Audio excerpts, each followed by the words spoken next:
This is really our opportunity to voice our opinions, our ideas, our concerns, ask questions. And we will be hosting a program with the town. It's actually a forum on Thursday, June 5th, 6:30, 8:30. It's going to be across the street at the Conic Community School because I space in the library. So that's going to be, a very important program, and we urge everybody to come and urge you to, if you can, familiarize yourselves with the zoning updates first. And the town has lots of flyers out with information how to access it. You can go to town hall, but you can also go to southholdzoningupdate.com and access all of the codes, and it's a lot to absorb, but maybe there are some sections that are of particular interest. So June 5th, 6:30, 8:30, across the street at Conic Community School. We are teaming up with the Cutchogue and Suffolk Park District to do a beautification project on Friday, May 30th, down at the, over at the Nassau Point Causeway Beach. That's our park. It's part of the town park system. And they're going to be doing two things that morning. They're looking for volunteers to doing a beach cleanup, and they're also replenishing the planters that are there. So if that, I keep looking at you all, but if that appeals to you, come and join us. That's going to be Friday, May 30th, 9 to 11 a.m. And all you need to do is bring your gardening gloves and a trowel or something. They'll be supplying everything else. So it'd be great to help beautify our park that way.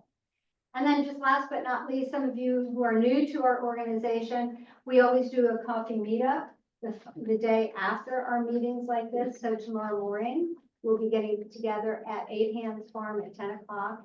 And it's a completely unstructured conversation. However, the conversation flows, it flows. We started it thinking that it'd be a great way to follow up from the conversation from the night before, and that's often what it is. Tomorrow might be a good time actually to start talking about zoning and, what people's particular concerns are. So anyway, please join us if you can tomorrow morning at 8 Hands at 10 o'clock and grab a cup of coffee. So I think that's it. And now Barbara Butterworth is going to take it from here. All right. Thank you. Well, welcome all. You'll notice there are 5 names up there, and we have 4 people in front of us. Vincent let us know today his mother died on Mother's Day, and actually the funeral was today, so he was unable to make it. But I wanted to honor him, so I left his name here. But delighted to have all the rest of you here, and the fun thing about this is I think that the businesses are all very different, and the experiences are all very different. So I think we're all looking forward to hearing your story. And as I mentioned to you before, we'd like to start off with the question, just how did you get into your business? And after we've heard from each one, I'll ask, what are the joys? What's the fun of doing your business? And then last, but hardly least, what are the challenges involved in running your business? So, but let's start. We'll go this way, and then we'll go that way. We'll mix it up. Okay. But Don, why don't you start? How did you get into the fly business? Okay, so it goes way back. So my girlfriend was teaching, Chrissy Viola, you may have heard of her, and she was, we went to school together, we went to high school together, and I was an athlete in high school, so she knew that. And she started teaching, and she wound up teaching in Cutchogue, but then she went over to the Omni over in Southampton and learned more teaching over there. And then she came back from there and she opened up a studio in Greenport over above the Shady, Lynn, the Lynn yeah, Beach House. not the Lynn, no, not the Lynn Beach House, but I can't think of the name of the, Wherever. yeah, whatever. So she got in touch with me because I was managing a pulmonary critical care practice out in Greenport. So I was working, and she said, I'm going to be teaching in Greenport. Why don't you come in after work and work out with me? So I did. I showed up, and we started working out again together. And she was the one that encouraged me, said, you can do this. So you need to go get certified and teach this with me. Because she was planning on opening a place in Manitowoc. So I said, okay, I'll do it. So I got out there and I got my certification for group teaching, And she opened up in Mattituck, it's called Synchronicity. And actually, that's where I am right now, 35 years later, I'm in that space again.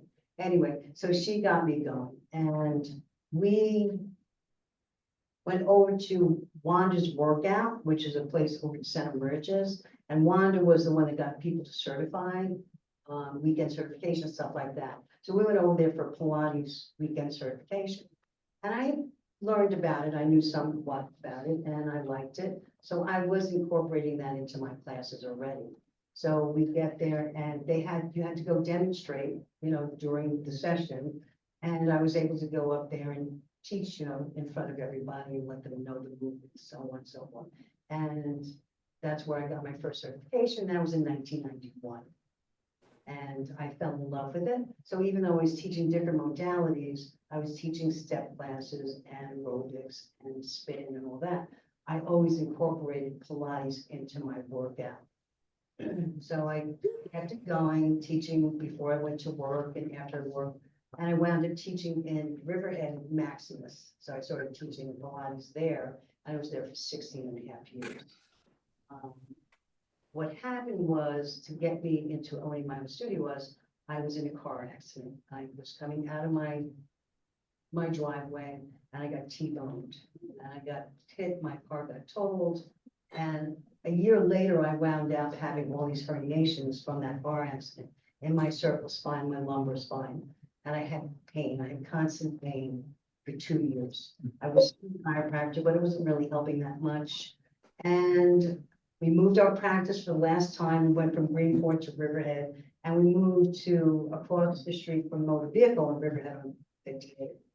I walked into the studio, into the office, and I looked to my right, and we had a physical therapy office in front of us. And I see that she had all the apparatus, the Pilates apparatus. She had the Cadillac, the reformer, and so forth. So I walked in there before I even went into my new office. I was like, I'm going there. So I booked, I said, can I see you on my lunch hour? She said, yes. I said, okay, let's start today. And kind of the rest is history. But anyway, I met with her that day. Meanwhile, I was seeing a chiropractor. I still had the pain. I had no help with that. She gets me in, she does a little traction and gets me on the reformer the first day, nothing happened. The next day, I go in there on my lunch hour, and she does some traction, gets me on the Cadillac, and then finally the reformer. And she says to me, okay, you're gonna lift up in a bridge, and I want you to let that pelvis drop and just let it go. I was like, okay, so I did. I lifted up and I let that pelvis go. I dropped it, and my herniation went back into place. I had no more pain. I was like, oh, guess what? I'm gonna be doing this for the rest of my life. And that's usually what happens. And people that own Pilates studios, they have come from an injury and they see that what this can do. So I was lucky enough to work with her. Jean Marie Goulet was her name. Excellent, wonderful woman. So I got all my hours on the apparatus working with her for 2-3 years. So I went every day on my lunch hour and we worked together. You have to have that to get into a comprehensive certification program in Pilates. So I got all those hours in with her. And then you have to contact somebody who's in the industry. And over the years, I went to these meetings in the city.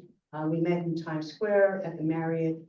And you get your continuing education there. So I did work with other people in the Pilates world. And I always went for who was the best. So they would meet every year in there, and I would meet with those instructors and teachers and learn from them also. And it was a great experience. And hence, when I got my hours, I wound up getting my certification through a woman in Brooklyn. Her name is Ellie Herman. She's also been out here on the East End. She wound up buying a house in Southold, and we hooked up, and I wound up working with her. She gave me my comprehensive certification. It's a 2-year program, and she did everything with me. So, and it becomes where you get that comprehensive certification. It's not just about exercise. I actually rehab people. So Joseph applies about putting people back into balance, getting your bodies back into balance. And that's what we do. So again, we fix people, we put them back into balance, and it's a wonderful thing. And now I'm celebrating my 10th year here in Cutchogue. So it's 10 years in March, and I'm celebrating my 4th year in Matatuck being there, so Great. it's been a wonderful. Congratulations. Clear some of the noise came through also, but. Yes, well, I'll discuss those the next time. So John, how did you get into business? So I graduated Matatuck High School. I was born and raised out here. I enrolled in Colville Skill, which gave a landscape design construction program. I attended that. When I came back, it was 1994. I started Twin Fork Landscape Contracting at that time, which basically was my younger brother, myself, a lawnmower and a weed whacker. So some of my friends who were in electricians and things who worked on the South Fork, then the South Fork wasn't nearly as crazy as it is right now. We were able to make contacts over in North Sea, Southampton, out in that area. So we started over on that side. We would actually travel every morning over there, go to work. We were basically just starting grinding it out, maintenance, lawn, tree work, everything. Slowly but surely started to build up because I was able to draw the plans and also had a little bit of AutoCAD experience because AutoCAD wasn't really that prevalent back in the early 90s. Most of my work was pen and ink, so I would draw watercolors and things like that, so I would be able to draw full-blown plans that way. So slowly but surely, as time went on through the late 90s and early 2000s, we started to pick up over here. And we actually figured out that by the time we paid the travel time with the men and the overtime, it started to get a little bit too much to go around. So we started to build up on Shelter Island. So at that time, there wasn't a lot of competition. Most of the bigger South Fork companies did not go to Shelter Island, but the clientele was at that caliber that they were over in Southampton. So we were able to really grind out I would say a decade in the early 2000s, late 90s, early 2000s on Shelter Island, doing a lot of design, high-end masonry work. We did a lot of tree work over there as well. And then as far as building up the North Fork, I was lucky. I know Dave Bergen very well. I actually landscaped Chrissy and Eddie Viola's house back then. So it's funny after, this is 31 years in business this year for me. So my wife, Kim, and I had built it up when we were younger. We were actually dating at that time. So as the company started to grow, I still, to this day, I have employees that have been with me 26, 27 years. So they've become almost family with us. So our customer base had grown and the company really is word of mouth. You would never know that we even exist. The trucks are not lettered. They have basically just the initials of the company on them. We were able to make really great contacts through the downturn in 07 and 08, where we started to work and get into union work. So we were actually going up into, we did Stony Brook University, we were working in Northport, we worked with local 3 Manhattan down at the Beachcomber Motel. We did a lot of coastal erosion work down there, seawalls, things like that. So at this point now, we had powered through that downturn. We were very, very fortunate that we were able to purchase some property to be able to grow the business. Because when I first started back in the early days, we were renting on Oregon Road in Cutchogue, and we were in a potato barn. And that was in 2000, we were in that one, and actually it had a fire. We lost everything. My wife and I were getting married that year. So we had lost everything in February 2nd, I think it was terrible.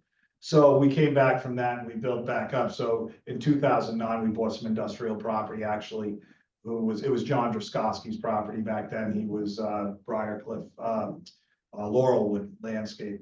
So John had helped us out really, and we built the business there. And we continued to thrive throughout that time until we started to purchase other properties and became more towards agricultural entities. And since then, the company is still working and thriving, but we've morphed into a certified organic vegetable producer. So we've been working through it, and my daughter, Kim and I's daughter, is running that program along with another young man, and they have taken that business into a new realm. We're happy to say that we purchased 30 acres and preserved it. It was going for development.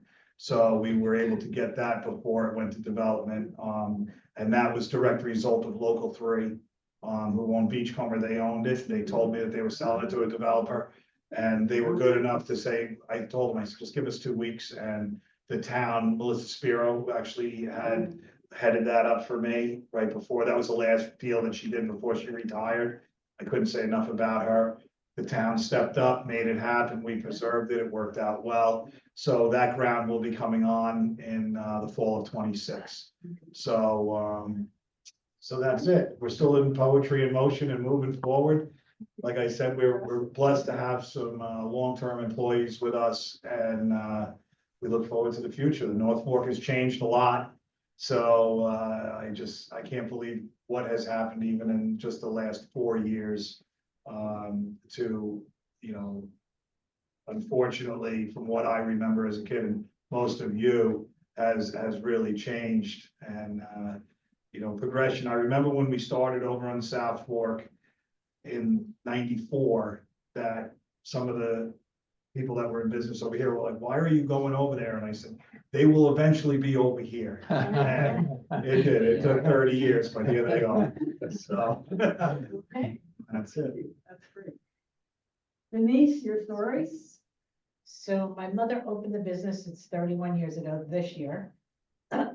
And she was in business for about 10 years. And that 10 years I went and I got my nail license and I hated it. So I decided to go back to cosmetology school when I got my license and I started working for my mother. Within that 10 years, she wanted to retire, so she gave me the business. I took it over. And I've been there now. This is working on 21 years of my own. She helps me out once in a while. Yeah, we're at a retirement. And I have a secondary salon inside a San Simeon nursing home. I work every week in there with the residents. I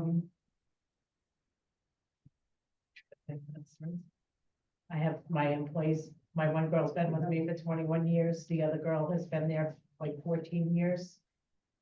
Everybody has to have a New York State license, cosmetology license to touch a client, so it's hard to find employees, but we do it. And, Okay.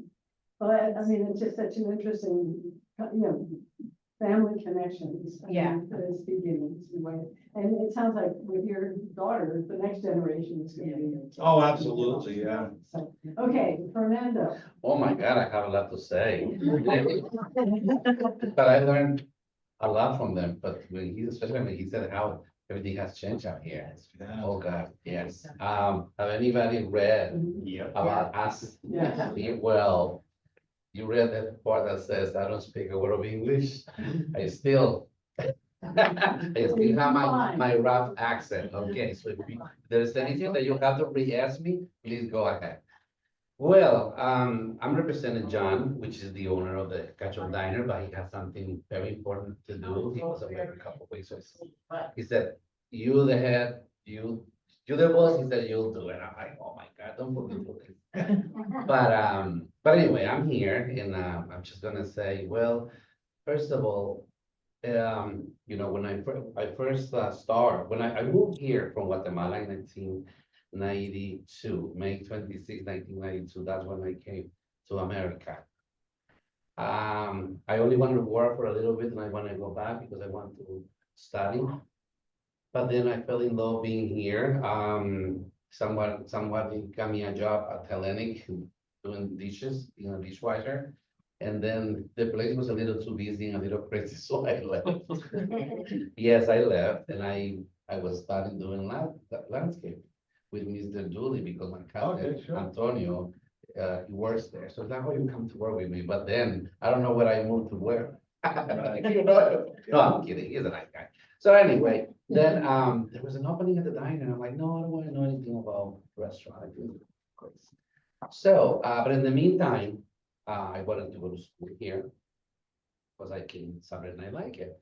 But I turned 18 in July, so I couldn't go to high school. So my only option was to go to Roses.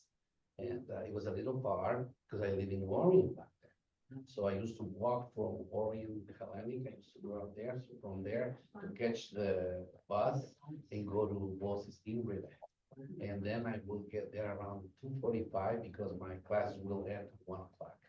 And I will go to work, but it got rough because sometimes I have to work until like 11 o'clock and I have to get up at 6, quarter to 6 to, to walk to Greenpoint because I know how to speak the language and neither a drive. So all that came with the years, but so anyway, that was part. And then I didn't want to know anything about the business, but I ended up at the diner. So I'm like, so my father said, oh, his friend said there's an opening there.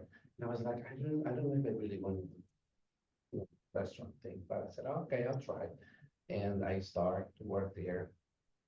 And I was a little nosy with the things. And I always knew that anything that you can learn, it's a plus for you. And extra thing that you do, whether that you get paid or not, doesn't matter. You're going to get acknowledged. You're going to learn something. It's going to be on you, for you, and you're going to use it. I was raised by my grandparents because my mom passed when I was 5. Sorry. So for a better life, I came to America. My brother and sister was left, and I wanted to come here. My brother is here. So sorry. So anyway, then I learned through the years, like a year later, there was an opening to start to learn how to prep and all that, and to continue learning, English. So on the weekends, actually on 2 days during the week, I have to go to Suffolk and to take ESL, which is English as a second language, for let's see, 3 years. I did that, and Saturday is the whole day. And then there was an opening to start to cook. And, I learned how to cook and all that. And well, after 16 years that I was there, the actual manager had to leave. And I wanted to pursue something else besides just the restaurant. So Jen says, you're not going nowhere. Well, there was a decline. So I was like, no, I gotta move into something else. I want, so I don't want to be here. But he says, you're not going nowhere because I need to talk to you. So he says, like, I want you to grow this time. And now look at, said, how am I going to do this? Well, it's in June today. And I was like, well, I was very nervous for many reasons.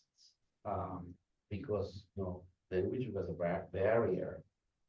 I have to deal with the electrician if it's an electrical problem. John's not the locally, he's in Brooklyn. By the time he gets here, something had happened, And I learned how to jump into things and fix problems, I gotta say, or things before I come up to him and say, well, I know, so he knows me now that like something happens, I'm like, this happened by this and this, and it's all don't worry. Oh, okay. So that's, but, so I started it and I said, oh my God, I said, do I have to count the money and all that? It's big responsibility. It really is because, you have to be very honest always. And I have to be nice to and then the employees that were left at the time are some of them that are still there today. So it was hard from being in the kitchen only and then being all over, but I'm being very lucky because we all help each other. And it's like my second home. It's this coming June, it'll be my 30th year there. Yes, then I don't think I'm going nowhere. And it's a little small place, but it's my second home. I love seeing new generations. I love when I saw the parents bringing the kids. Now the kids got married, they got their own kids. Well, 30 years, so it's there's a family inside of food there. The kid, the daughter, was coming in being so young, now she has her own kid. He loves our soups. Every time he has the soup, it's like, oh my God, I love this and I love that. And it's just so nice, not to the youngest, but to see everybody enjoying things. It's a good satisfaction. And I try my best to do our best for the people, because it's nice to see families that come in and enjoy. So you kind of morphed into the next question, which is what are the joys of doing the job? So why don't you keep going if there's some others? I mean, you talked just now about the joy of seeing the generations come in and people enjoying being there and everything. Are there some other joys or pleasures that, you know, that get you to work every morning? Oh, well, I mean, the fact that we all been there for so many years, you know, I have a server who's there over 33, Debbie, I don't know, someone like that. And then I have my chef who's, well, Mary, the Polish lady, she used to, but she retired. Oh, Yeah, she retired back in 2020 when COVID came. It was rough because we didn't know what was gonna happen, you know, when we closed, actually, I was in Guatemala due to my cousin's wedding, and we didn't know what's going on, you know, and so when we came in, John says, okay, well, the 15th, we have to shut down, we shut down, it was like, we were opening in 2 weeks and 3 weeks, 4 weeks, maybe in a month, and I know that we reopened in June, well, Mary says, okay, I'm retiring, so she went back, now, but she's back, she's been coming in because for diner, like, grow. And now it's like after after the COVID, we're so busy, thank God, so busy, and we gotta get extra help. It's hard to get help, It is. very, very hard, and you gotta do it, that, you know, like I was, a couple weeks ago, one of my girls got sick. She called me at 5 in the morning, and I was like, oh my God. Do I have to, you know, work as a servant today? Yeah, no choice. So I gotta call somebody else who was off to work in the kitchen and help, and this way I can go. Sometimes you're like, oh my God, the AC breaks, you gotta get the technician, and you gotta be nice to everybody. You know, I try to be as nice as I can. Oh, you want what?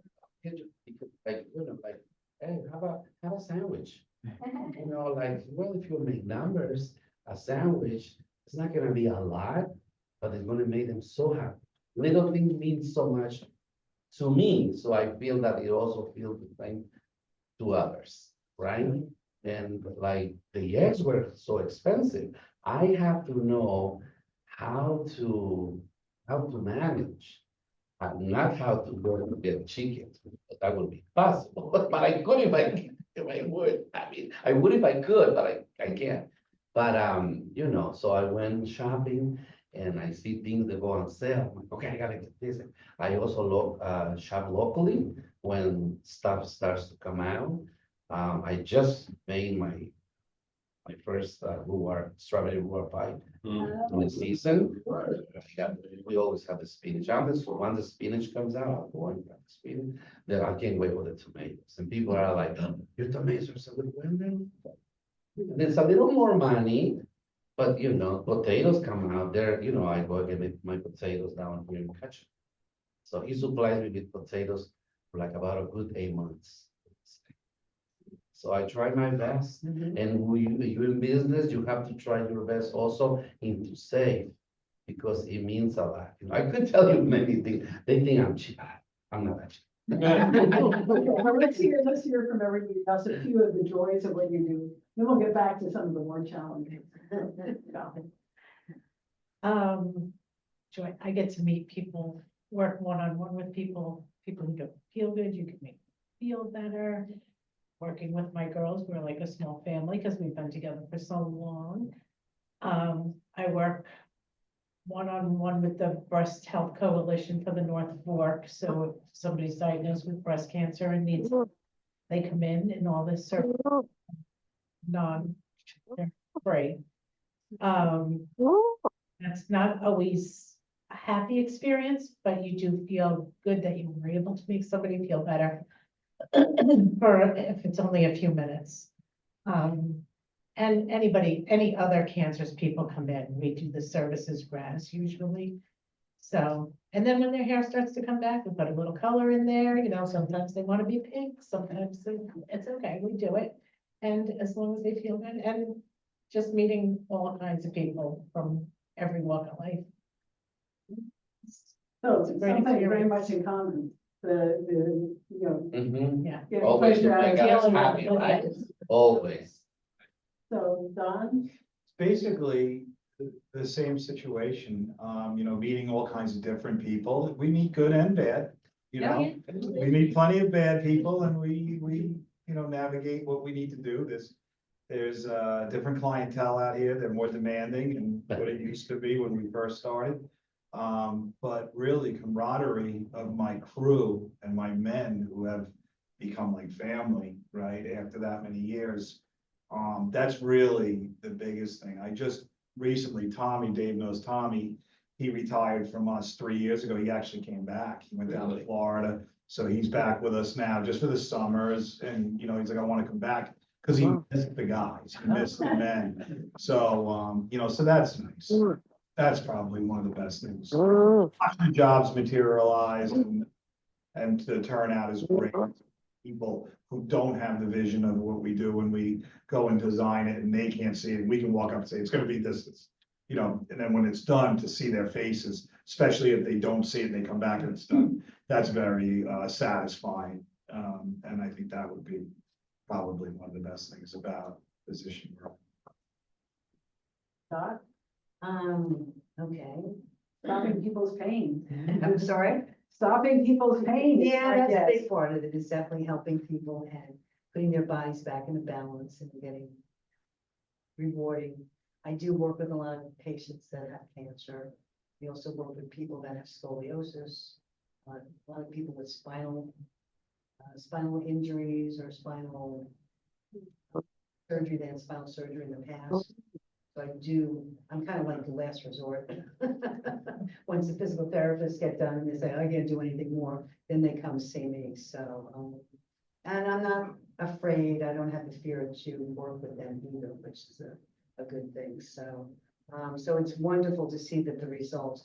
I also have issues getting help, so that's the other issue, being out here and not being able to get the help that we need. So that would be a benefit to be able to get more help. But it's very rewarding. I love what I do. And it's something that I can do this forever. You know, I can do this until I kind of take my last breath, so to speak. So the rewarding of that is a good thing also, that I know this is something to do pretty much for, because I'm not getting much younger either, so. Okay, so let's go on to the challenges, because I think many of us who aren't in business don't really understand how difficult it can be. So, I would like to hear about some of the challenges that you face. One that has come through is labor. You can mention that, but what are some of the other challenges? And why don't we start with you, and then John, and then Fernando, and then Dot. Go with that way. It's not a 9 to 5 job. You go home, you gotta do your payroll, you gotta do your bookwork, you gotta do your money, it's just, like Fernando said earlier, you just don't. If the alarm goes off in the middle of the night because I don't know, somebody left a balloon in the salon, and now the burglar alarm's going off, you're up out of bed, going to the Cutchogue from Southold to see, oh my God, is there somebody in my building? But,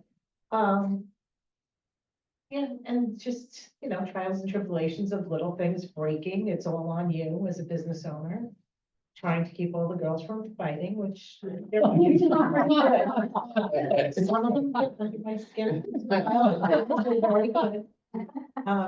And working with a lot of women could be a little bit of an issue.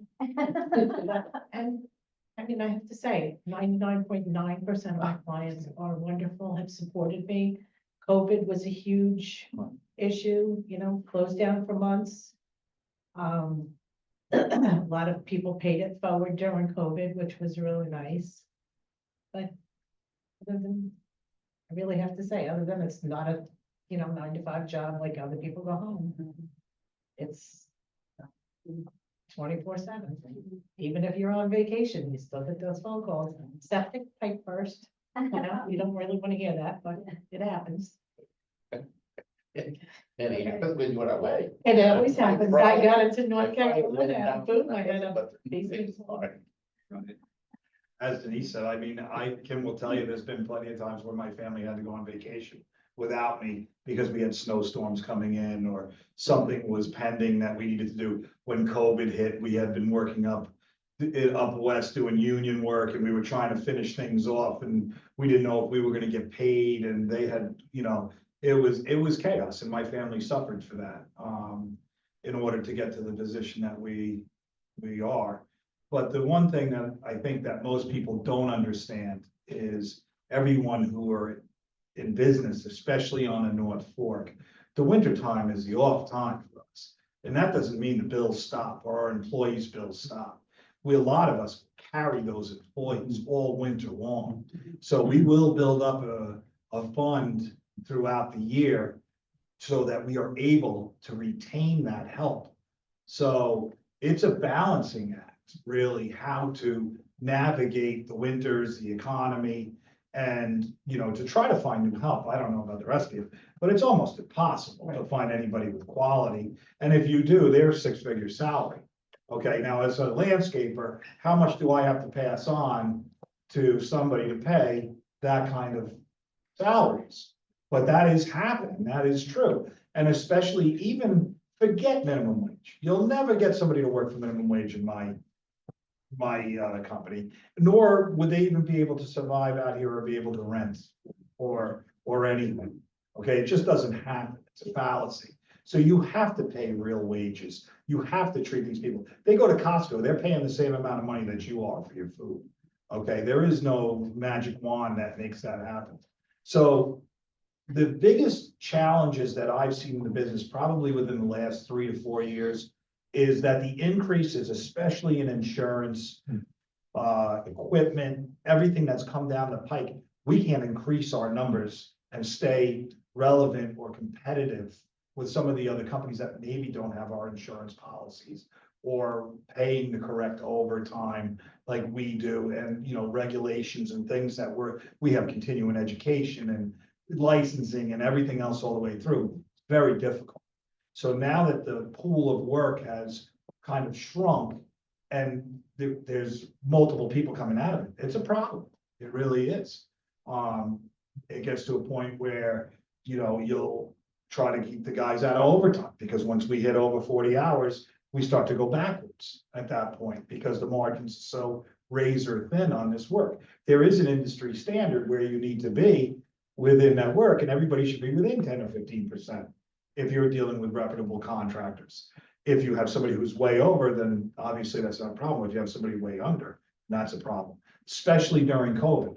Right now, what I see happening is since COVID, and we had that influx of people, and so many people came out and they were staycationing at home. Everybody put a swimming pool in, everybody put patios in. There was people everywhere doing work. That work is starting to unravel now because they had substandard contractors that didn't have the, experience, qualifications, whatever it was. People didn't care. They just wanted it done. So I'm starting to see that in the industry now where we're coming back and I'm like, wow, and people are, but there's also a lot of changing of hands of properties too that I see. So people are in and out and things. So you'll see, like in the mornings when I go to work at 6, 48 in Mattituck is unbelievable than what it was 10 years ago, where you wouldn't even have to look either way at that time in the morning and just go right across. Now you feel like you're in a race at 70 miles an hour with everybody heading east. You're right, it's just, yeah, or contractors from out west.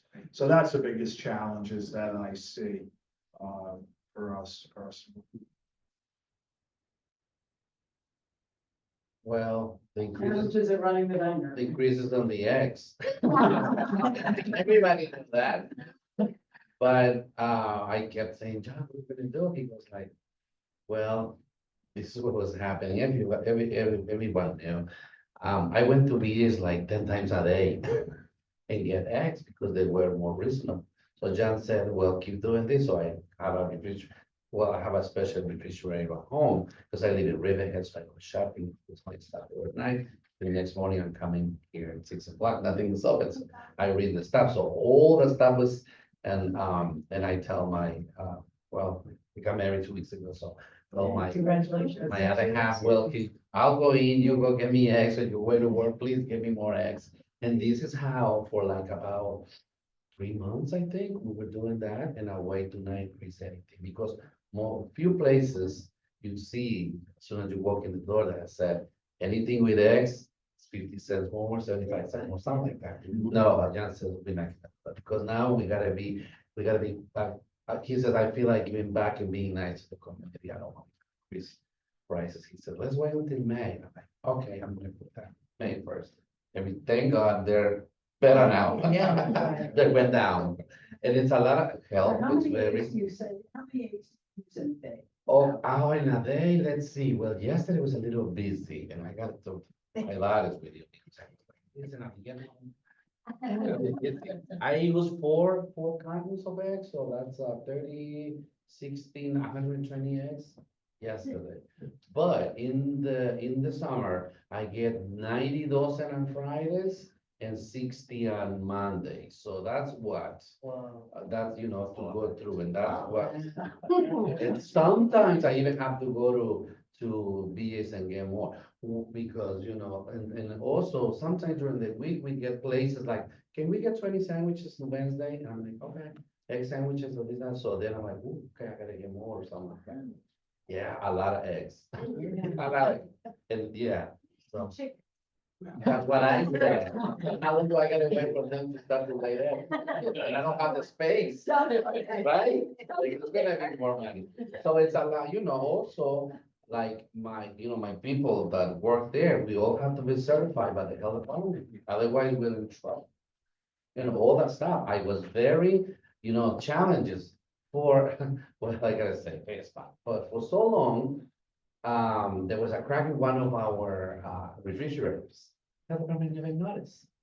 That was 18 times we passed the inspection. So finally they noticed, and guess what? The refrigerator is 100 years old. It got rebuilt, and oh God, I was sweating because I went through 5 people. So finally I got a Spanish guy from Brentwood. And I said, I know you Spanish, I know you're gonna do this. You're not gonna be afraid. He finally came out, but it took me a month and a half to have him calm down and finally do it. And guess what? Came in, the guys came, boom, boom, 20 minutes that he was done. Thank God, now the health department can come. So, because they write you up and they'll come back in 2 weeks. If you haven't done that, it's, for me, it's worries, I worry, I wanted to be open. How many years I have been surviving there? I worry about my workers there, because they live on us, and you make a point very important. I wish that more people will see that. The fact that you make not all this amount of money, you make little money and you still have to pay an insurance, even for ourselves. Personal insurance are so expensive, like everything went up. So, and we have to find a way to be open in a business. We have to find a way to save as much as we can. Not low quality, because my customers will know. What's it called, for this COVID, oh my God. We sell, it's called honey dip chicken, the 4 pieces of the fried chicken. For 2 years, we couldn't get it. I was making my own, but no, people wanted it. They wanted to get it. Okay. So it took us so long because, a lot of places closed down. Then I couldn't get the same brand of sausage that I get. I was not getting the same brand of bacon. And guess what? People know. People notice all that stuff. Lately, coffee went up a lot. So a lot. And because now we used to use Colombian coffee, and everybody loves that coffee. People tell me comments about it and all that. And we can't go from here to here because of the quality, so have to pay more. And we got another letter that maybe another 7% because of what they're paying to get the coffee from to here. We can't find coffee trucks. So it's interesting, and you, like me as a manager, as being responsible, I have to worry about everything in general, everything. How everything is swept, how everything is accommodated, everybody, is working with, the health department, rules and regulations, all that kind of stuff, and, I think, well, I'm very picky. And the diner is old, no problem, but old and dirty is two different things. So I'm constantly going on there and like, come on, we gotta clean up, twice a year. It used to be twice a year, but since we're so busy now, we, like once a year, we go up front, we take the fence down, we clean everything, and because I wanted to, like I said, it's not new, but it's clean. And try to be as clean as possible. We have our exterminator coming in, we have, all what we have to have, and everything is in order. As a matter of fact, like we have to have the stickers for the fire extinguish, the hood, all that is every 6 months, and everything has to be done. I go in and checked all what John has to do, like have our liquor license, our food management license, establishment license, all that, and I'm always on top with that. So, yes, and I was also, you said your mom passed it on you, right? Or maybe John wants to give you one day. I said, please, I'm here. He goes like, the day you're leaving me, that's when I'm selling the bike. So I guess I'm gonna retire it, but I love that. For everybody's birthdays, I make cakes, or I order cakes from one of the ladies down here, down the road, and we made this very special, Javier, my cook, my head cook, he's the chef at the Porobello. Porobello used to be McDonald's back in Freeport, so he's with me. This coming September is gonna be 4 years, because when Mary left, I hired him. So, and I am so blessed that I found the right person, because he works just like me. Like, I'm like, I need this plate, he's like, here, like this, like this. We work like so well together, and I'm training another girl now, and I have Maria that's there also for a couple of years, but her and Javier have worked at Main Street Grill for like 14, 13 years until they closed. Well, they moved to farther east and then they closed. So that's when I got them in the diner. And I am so glad that I have these people who, thank God, they never call it sick. They do fight sometimes. Yeah. But you're together all the time. I mean, you're gonna fight, even though you're newlywed, you are gonna fight with your wife. Yeah, so it's like, hey, so, but like, we were like. And then the thing is, then one of them boys like, well, because what happened one day, something happened. Somebody left my fan on for 2 days, and I freak out. And I said, don't you ever, God forbid, this thing gonna put fire. This is why we leave one now in the summer, right? Yeah, because the kitchen gets so hot. This is on tonight. The next one is tomorrow. And you know what I have to do? I have to draw like something with them, like we specify, we call them names. The grande, the big fan, and the now loud, or the small one, that goes on this day. I have to date everything. Because that's the only way things are. You find your way to work with people, but it's fun. At the end of the day, it's fun, we celebrate birthdays like crazy lately, but it's good. And then I give them like a present. I go out and I buy them like a gift card for like King Calling or gas or beaches or whatever, from the diner, like. And John goes like, whatever he always agrees. We also write gift certificates to organizations. Like we had two, I wrote down to the library yesterday. We have angels, Kate Angels. We did a couple, and it's interesting because sometimes people are like, oh, I never been here, but I got the certificate, and then they like it. then they keep coming back. So it's a good sort of advertisement, Yeah, that's good. right? Yeah, so we try to be good. They So hit you up for a lot though, right? we'll have Has a- to be, yeah. I'm at least Question and once answer. every week. Yes, you're right. You're right. We have Dot to go, and then we'll have question and answer time. So Dot, your challenge? The challenges of getting people to work for you, that's been my biggest challenge, since I opened up the studios. Luckily, I have Karen Catapano helping me out, so she's been teaching for me for quite a few years now, and, it's been wonderful. I am trying, I have a young gal that is interested, so I'm just starting with her, and I'm gonna start training her. So hopefully that will take off and we'll, 'cause it's, you know, you have to have a connection to the person working for you too, Lonnie's. So that doesn't always work out that well, so hopefully going forward, this will be less of an issue for me and I'll get some more help. So that's the biggest issue. Also, I have 2 studios, so again, maintaining and running those is a bit of a challenge. And like you said, I'm 9 to 5, you know, the minute I get home, I've usually got texts or emails that I have to respond to and answer.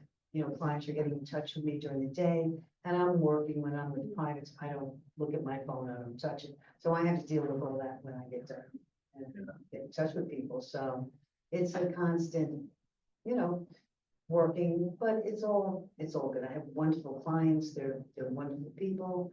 I really can't complain about that. And I've met so many wonderful people over the years from all over the world. And it's just a wonderful, great experience. So and hopefully I can keep it going. Well, thank you all very much. I think you do, I'm sure there's some questions. People have some questions to ask. I thought of a lot along the way and now I can't. Like, we should have stopped right then and asked. Right. I've got one. Obviously population has increased out here, so that changes your business. Has competition also increased? Yes. If you can speak to that. Oh, Yeah, and in fact, I thought about, Especially that, right? absolutely. so that changes what you have to market yourself a little bit more? Oh, absolutely, because all of our employees have health insurance, everything, so we're established. So for us, there's certain things that we can't even look at. There's no sense in even trying to work that way. There's a certain caliber of work that we have to be able to take on to be able to meet those margins. So we've gotten to a point where it's a blessing and a curse altogether. Because we've been in it for so long and we've built a really wonderful company up and we've had these wonderful employees. That now it's gotten to a point where we can't, even if we want to, it doesn't make sense. So is it more referrals than actually direct marketing for you? Yeah, everything with my situation is all direct referrals, word of mouth, repeat customers. You know, I'm hands-on. I'm in a truck, I'm in a machine, I'm with the guys, I'm in the trenches. So I really don't like the office. I never did. I do draw the plans. Unfortunately, all winter long, nobody wanted to draw any plans. Now they all want to draw plans. Like I said, I'm 53 years old. I'm exhausted. We're still pulling 14, 16-hour days management because by the time we get in, we're in at 6 in the morning and we don't get out of there till 7 o'clock at night. I'm in there even later and earlier sometimes. But yeah, competition has grown exponentially for sure. Yeah. But business, there are more people out here too as well, so they've kind of grown together or? Yes and no, yes and no. A lot of the people that I see coming out are bringing their contractors with them. Hmm. So I'm seeing that as well from up west. We're seeing a lot of companies from Setauket.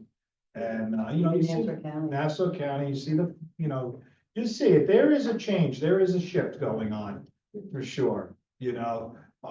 And look, I mean, I don't know how many of you are actually truly locals, but this pool is dwindling quick. And it's pretty funny because the people that I know, we kind of all hang together now, because there's not much of us left.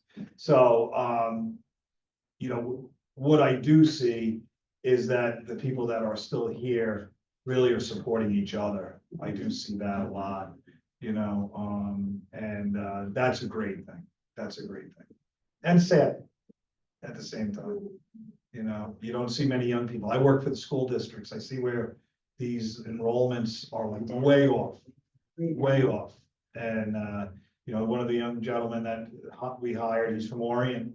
And I asked him, he's a firefighter, and I said, how many active members are in Orient? He said 35. I said, wow, 35. He goes 3 under the age of 30. And I said, wow. And I said, where are you gonna get them from? He's like, it's not, you're gonna have to go to a paid department at some point, there's no youth left. How can they afford to be here? That's the problem. They can't afford to be here. Well, that is a problem with the volunteers. Yeah. And Denise, how do you get your client? Is it word of mouth mostly? Basically word of mouth. I mean, we've been there a really long time. Actually, we just had a person in today that said, I never knew you were here. 31 years. But, yeah, I don't really do advertising. Little Facebook, my girls do Instagram, that kind of stuff, but not a lot. Usually word of mouth. Have you been in the same Word of mouth. location all that time? Mhm. But you rent that space. You I read that really place, don't no. need to. I believe Don's our landscaper. Yeah, yeah. So. Yeah, I have to say, my landlord does keep a beautiful complex, like it's always clean and neat, tidy. Yeah. He takes pride in that. I think the biggest thing too is as far as advertising, unless you have the staff to go chase down these leads, who has the time to go deal with this? You have a short season. In my situation, I have a short season. It happens quick and it's over. We have seeding season right now. Well, that's gonna be over at the end of June, and then we have to switch gears. So it's a race, and with the weather and all of the other factors that come into play, you really need to hit the ground running, boots down, get it done, and then the season's over. Midsummer, you can slack a little bit, and then the 3rd week of August, you're back in it again until, the end of October. So. Question for Dot. Have you seen it seems from my perspective, there's been a real growth out here in the health and wellness. Yes, that's true. Can you talk a Very little about, it seems like there's everything imaginable in Mhm. terms of It's personal interesting care. because I started actually, I've been out here my whole life. Yes, yes. I grew up in Queens, but I summered out here my whole life. So I've been out since 1955. Oh. Okay. So I've seen a lot of changes out here. So I did graduate from Mattituck High School, so that helped me to get to know a lot of people. But I did start working at Central Suffolk Hospital. So that's where I started my career.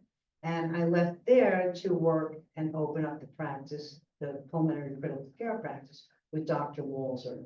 So we opened up that practice and we started in Mattituck. We kind of were dying there. So he wound up buying Barry Hellman's practice, who was a cardiologist out in Greenport.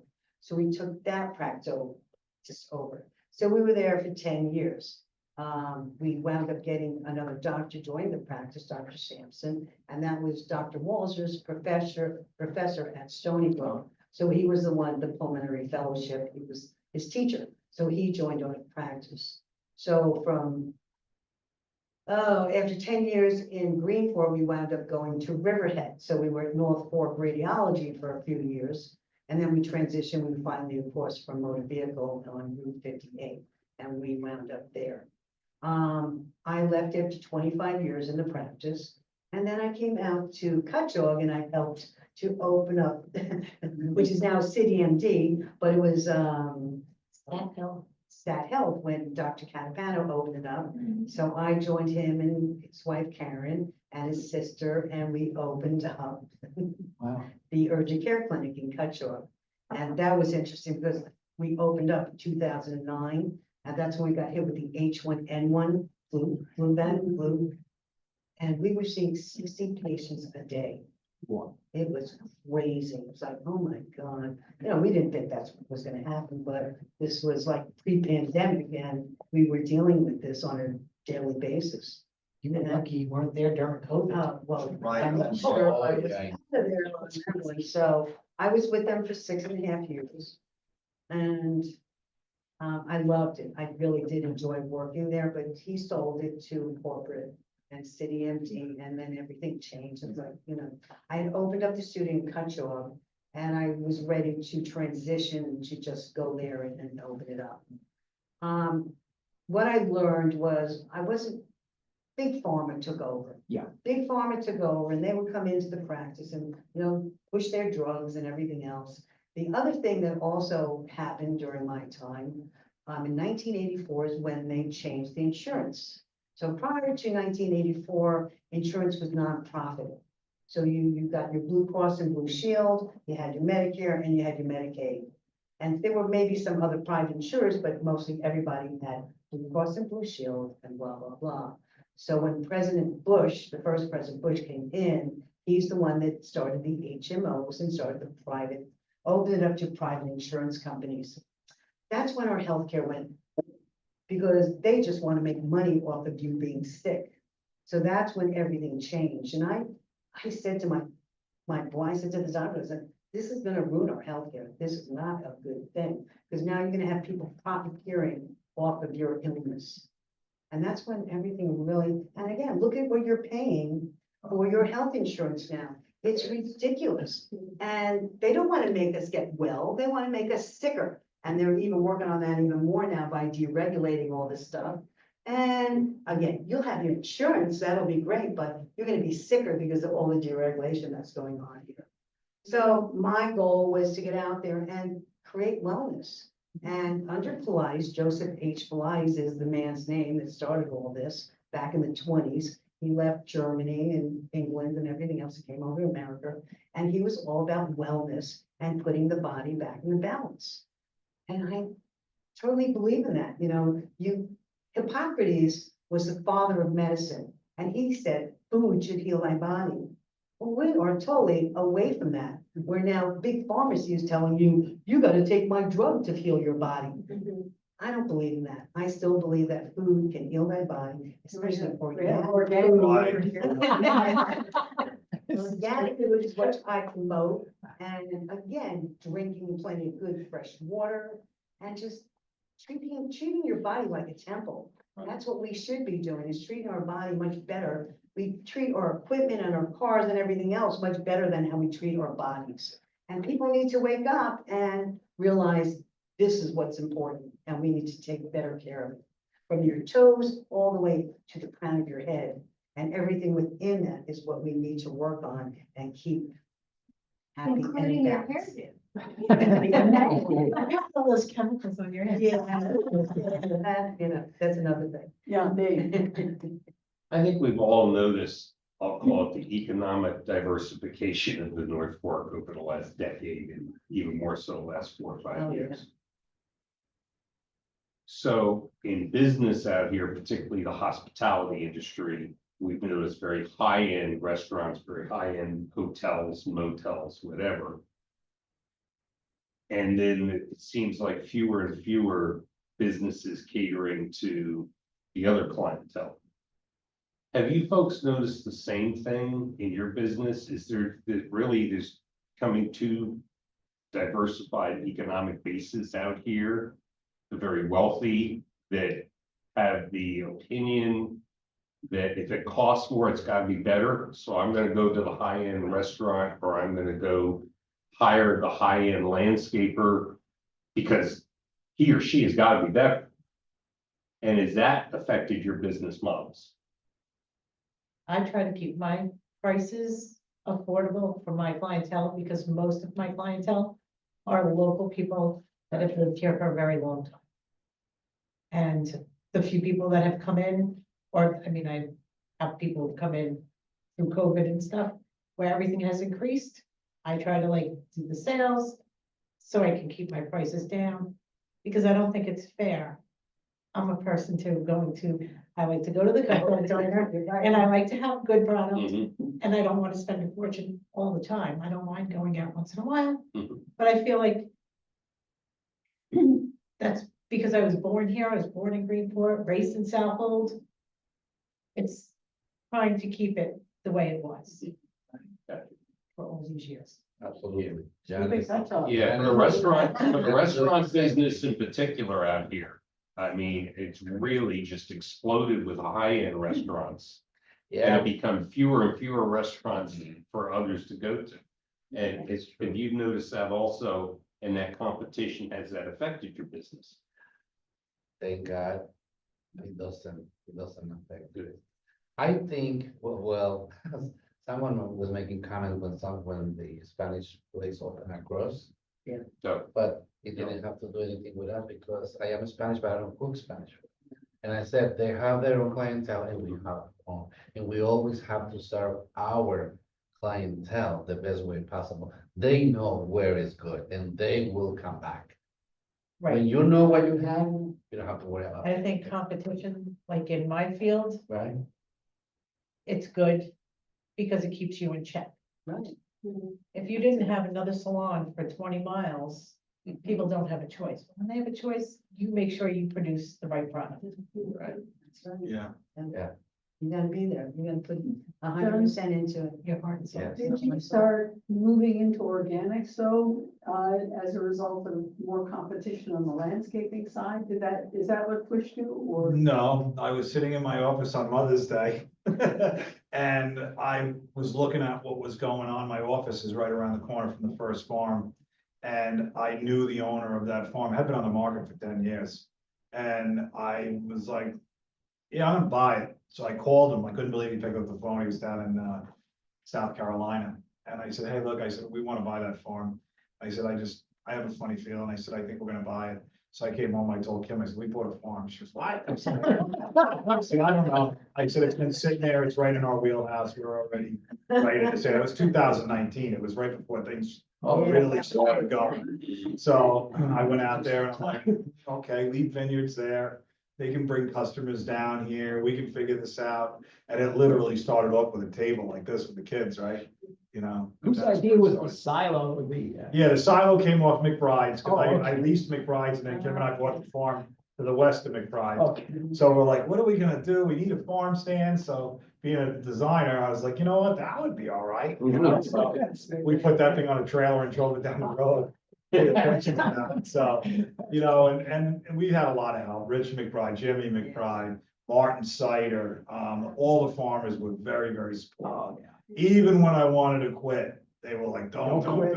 Yeah, no, They said, hang in there, you're almost there. I'm like, oh my God. But, you know, so really what we did is we went into the hemp industry first. We were growing certified organic hemp. And then that's how you.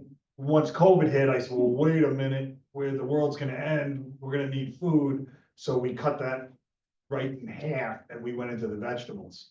And we got tattooed the first couple of years trying to figure that out.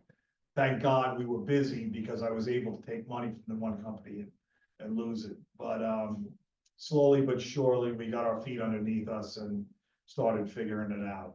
And now we realize we can't rely on the people coming to you. You have to bring the product to them. So that's why we have the trucks running to the city and the South Fork. We're in all the Cinderellas and, you know, we're just finding that clientele that wants our product. And I'll say, all of the restaurants have been very supportive out to us. So, you know, the kids got it out there and beat on the doors and got them coming in. So the goal is to grow it and get rid of it and have nothing left over, right? So far, the last couple of years, that's happened. So now we're scaling the business correctly to say, okay, this is what we're gonna do, and this is how we're gonna diversify. So, it was really just, it was not planned. It was just kind of like, I think we'll try this. And then all of a sudden, it took, you know, 6 years later, I'm like, oh my God. Right? So good. Yeah, I think it is good, and I agree with you, Dot. I think the people being conscious of health and eating well and Yeah. taking care of themselves. I had another question, about your how that might relate to your landscaping business in terms of like, ecology, water preservation, Right, the way you set up a property so that it's, healthy. right. Well, the trend on the landscape side now, and Dave, as a former trustee, everybody is starting to steer away from high maintenance landscapes. And like, Right, they don't want to deal with the, you know, and I agree with it, but the problem is they've got to set the precedence on it, so it's everybody. Because, you have people, they have to figure this out. Because a lot of people are going back to natives. If you notice now, there's a lot of nurseries that are geared towards native species plants that are, are gonna be, really low maintenance, low water, no fertilizer, whatever it may be. So in the future, there's gonna need to be a balance. Yeah, Sure. I just was like, do you talk to your clients about, I mean, I don't know, do people ask you questions like, I love the look of my turf lawn, but A lot of people don't want turf anymore. We're seeing more and more where they're going to, native grasses and or, they don't the require. the synthetics are not taking off. They're not doing anything with that. But, we're seeing a trend more where people don't want the turf. They don't want the irrigation. Moss. Yeah, My whole north sloping to the water is covered with moss. it's beautiful. It's Yeah, beautiful, yeah. it's gorgeous, it's beautiful to walk on. Right, But my neighbors are like, what is that stuff? They Right. have thorns in it. I'm like, right. that's moss, some people pay a lot of money for that stuff. Yeah, they do. Get used to it because I'm not putting the lawn back in, No. so that's what's meant to grow on the north side of the slope. Right, So, absolutely. and that's what it's gonna be. Right. Yeah, I think that you'll see that in the I future. hope so, but Yeah. these people came from Nassau County and they want their lawns and all that other stuff. And it's like, sorry. Right. Yeah, that's the clientele. Some people need it perfect. They want it, and they're very, you It's know, basically, it's a pine barrens out here. right, We were pines barren. And they took out all the pines because they didn't like looking at them, but that's what was good for our water supply. right. So you take out all the pines that were good for our water supply and we had a stand of pine trees and we left them because we're still on a well. And I want that water to stay Right, clean, so we're Sure. gonna keep those pines in there. Everybody else just chop them down and put in, pretty flowering trees. And now we can't breathe, so it's okay. Okay, any other questions? All right. Well, thank you very much. Oh, yeah.